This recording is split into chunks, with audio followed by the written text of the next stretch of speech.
नमस्कार दोस्तों, मैं सीए विशेष पगारिया एक बार फिर से आपका स्वागत करता हूं एक और वीडियो में। तो दोस्तों, आज हम डिस्कस करेंगे मार्केट के बारे में बिकॉज पूरी दुनिया कंफ्यूज्ड है। खास करके इंडिया के जो लोग हैं वो कंफ्यूज्ड है कि मार्केट कहाँ जाने वाला है। कई लोग बड़े बड़े करेक्शन की बात कर रहे हैं और कई लोग बात कर रहे हैं कि नहीं, जो करेक्शन होना था वो हो गया, अब यहाँ से मार्केट ऊपर जाएगा। बहुत कंफ्यूजन है मार्केट में कि करना क्या है, इस मार्केट में क्या हो सकता है, right, what will be the right strategy. तो उसके बारे में आज चर्चा करेंगे। फिर चार्ट्स पे भी देखेंगे कि मार्केट में अभी क्या हो रहा है और यहाँ से मार्केट की कहाँ जाने की आशंका है। दोस्तों, हम सिर्फ प्रिडिक्ट कर सकते हैं, हम सिर्फ जजमेंट ले सकते हैं। सही हो गया गलत ये तो कोई नहीं जानता। जिनके जजमेंट ज़्यादा सही होते हैं वो ज़्यादा बेटर टेक्निकल एनालिस्ट माने जाते हैं, जिनके कम सही होते हैं वो कम बेटर टेक्निकल एनालिस्ट माने जाते हैं। तो टेक्निकल एनालिसिस का काम सिर्फ इतना ही है कि प्रिडिक्ट करना, बट वो 100% नहीं होता है, right. If it is about 50% that means you can make money. So उससे हमें एज मिल जाती है। तो बात करते हैं मार्केट कहाँ जा रहा है उसकी। तो देखिए, मार्केट ने 26,200 से 26,300 के बीच में एक टॉप बनाया था।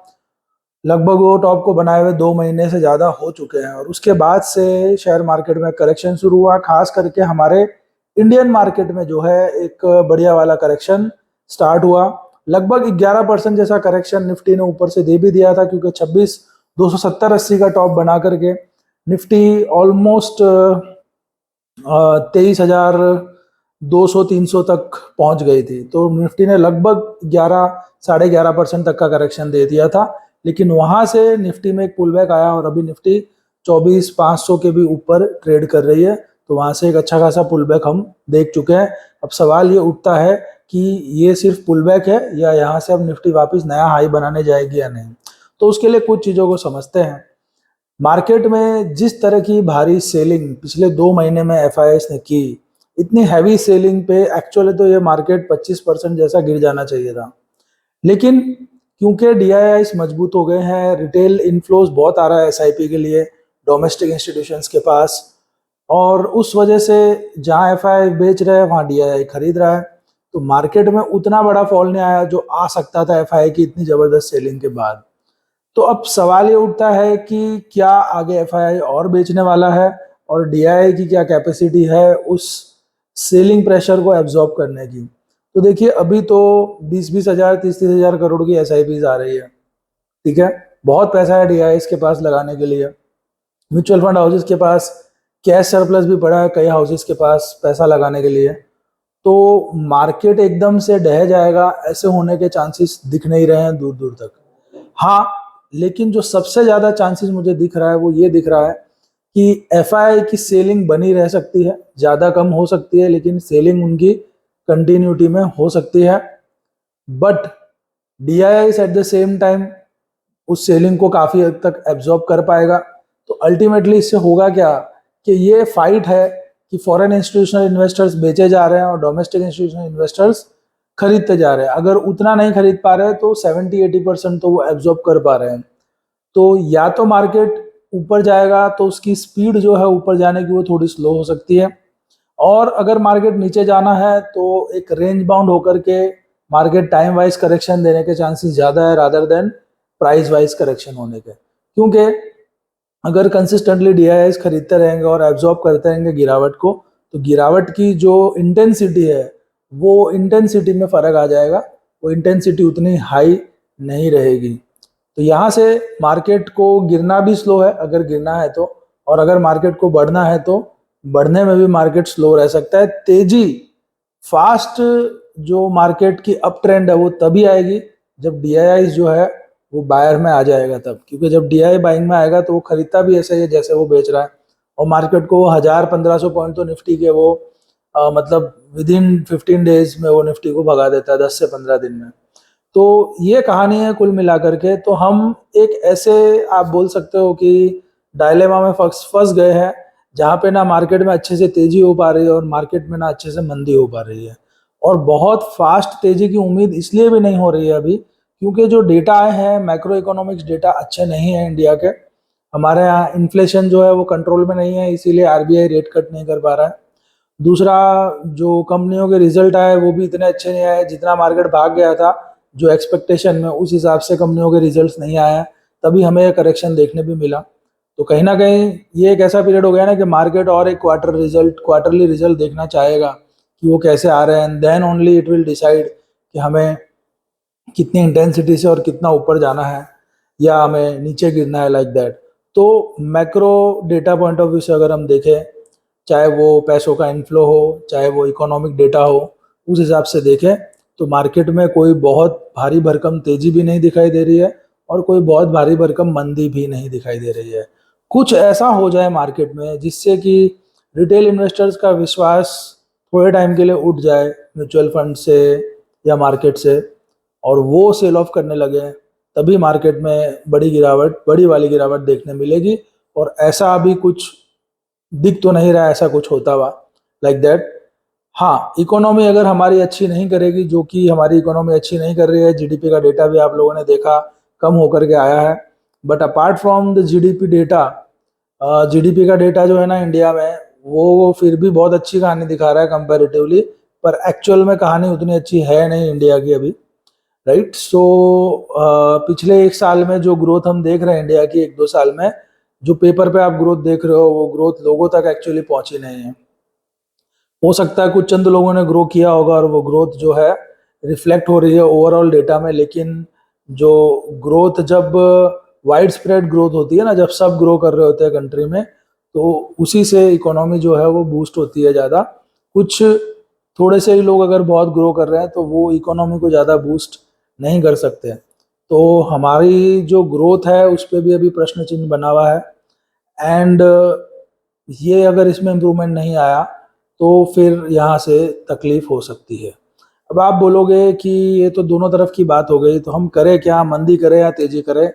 फ्रेंकली स्पीकिंग, आप लोगों ने पहले भी मेरे वीडियो देखे और मेरा क्लियर स्टांस होता है कि भाई तेजी करनी है या नहीं करनी है, लाइक दैट। लेकिन स्टॉक मार्केट में कभी कभी ऐसी सिचुएशन भी आती है जब आप एकदम से कोई क्लियर स्टांस नहीं ले सकते हो, तो वहां पे आपको कॉशियस अप्रोच लेकर के मार्केट में तेजी या मंदी जो भी करनी होती है वो भी कॉशियसली ही करनी पड़ती है। और अभी वही माहौल है, अभी बाहुबली बनने वाला माहौल नहीं है कि आप बहुत ज़्यादा डेयरिंग करो और सारा पैसा अपना मार्केट में लगा दो, वो वाले लेवल्स अभी मार्केट के नहीं है। मार्केट अपने जो मीडियन लेवल होता है, मतलब जो फेयर वैल्यू होता है, उससे थोड़ा महंगा है मार्केट अभी। अगर ये थोड़ा अंडर वैल्यूड हो जाए तभी इसमें खरीदने में मज़ा आएगा। अब आप बोलोगे ये फेयर वैल्यू आपको कैसे पता चलती है? तो फेयर वैल्यू आइडेंटिफाई करने के बहुत सारे तरीके होते हैं। ज़्यादातर पूरी जनता जो है वो पी रेशियो यूज़ करती है, but I don't use P ratio. मेरे पास दूसरी टैक्टिक्स है जो मैं यूटिलाइज करता हूँ। कई इंडिकेटर्स हैं जो ये बताते हैं कि निफ्टी ओवर वैल्यूड है या अंडर वैल्यूड है। तो निफ्टी 26,000 पे भी ओवर वैल्यूड थी, और निफ्टी इतनी गिरने के बाद भी, 7-8% गिरने के बाद भी अभी भी ओवर वैल्यूड है।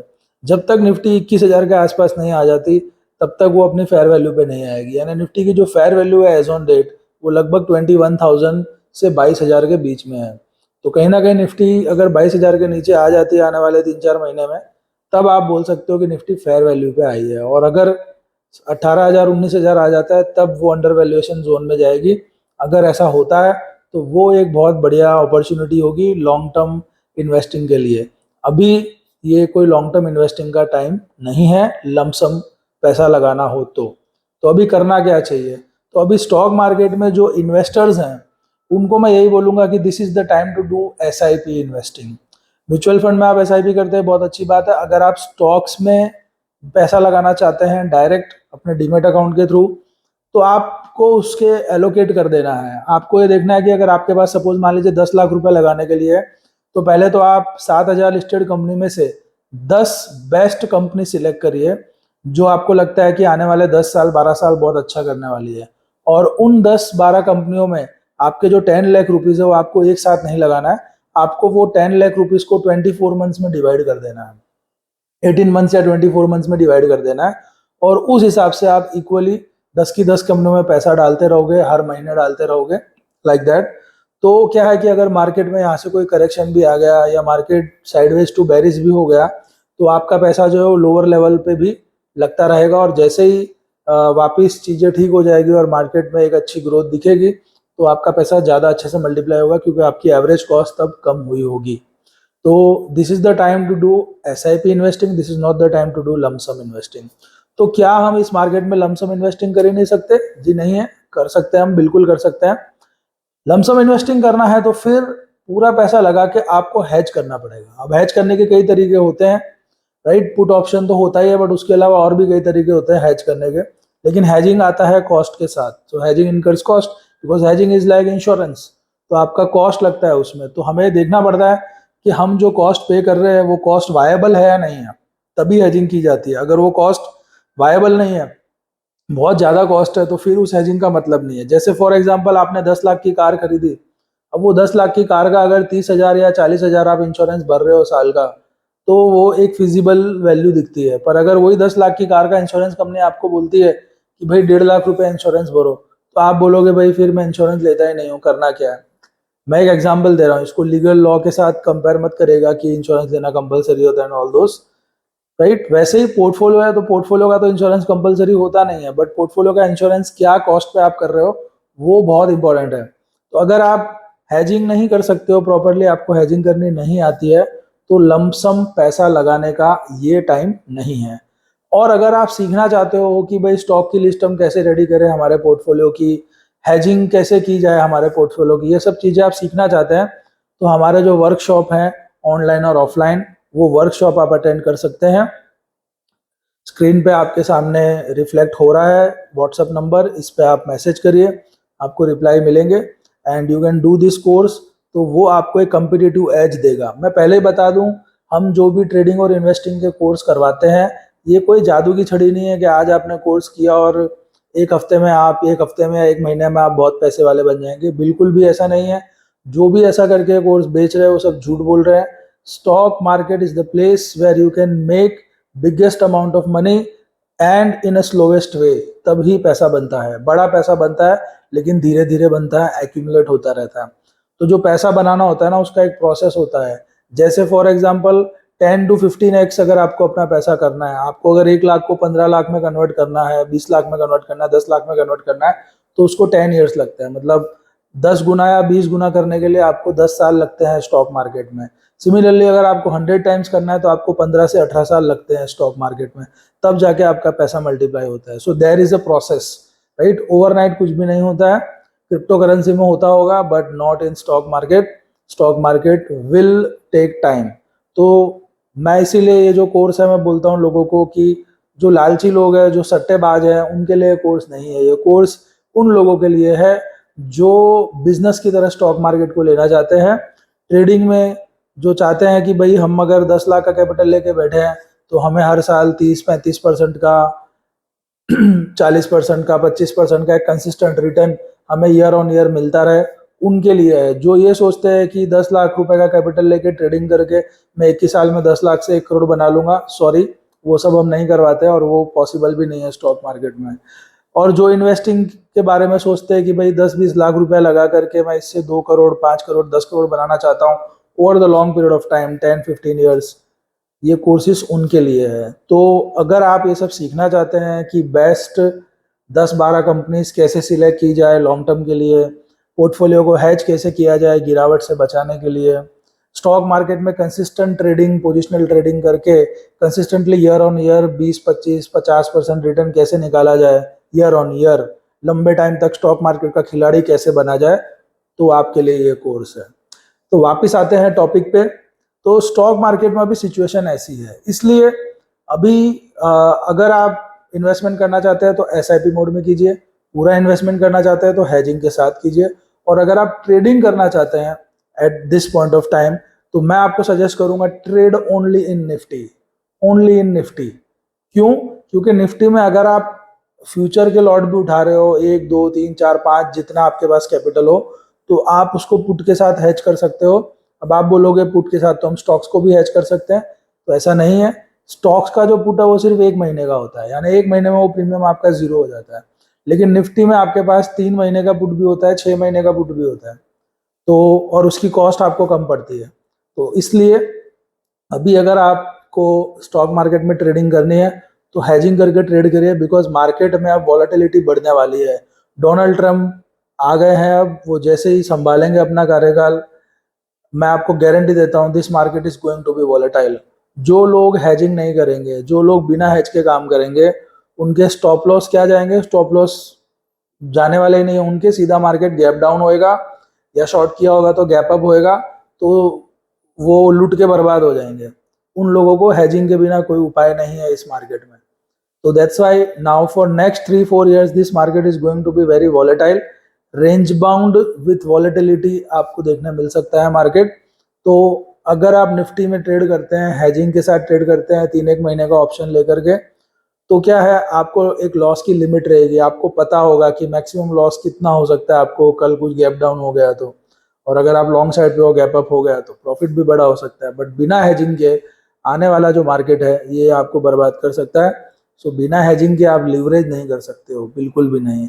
हाँ, आप बिना हेजिंग के एक बार स्टॉक्स की डिलीवरी ले सकते हो, अच्छे स्टॉक्स की, रिस्क वहाँ पे ओपन रहेगा आपका, लेकिन कम से कम वो लीवरेज नहीं होगा तो आपको कैपिटल जितना लगाया उससे ज़्यादा लॉस नहीं होने वाला है। So this is all the scenario. अब चार्ट पैटर्न्स क्या बता रहे हैं, चार्ट पे क्या दिख रहा है, आइए वो भी देख लेते हैं।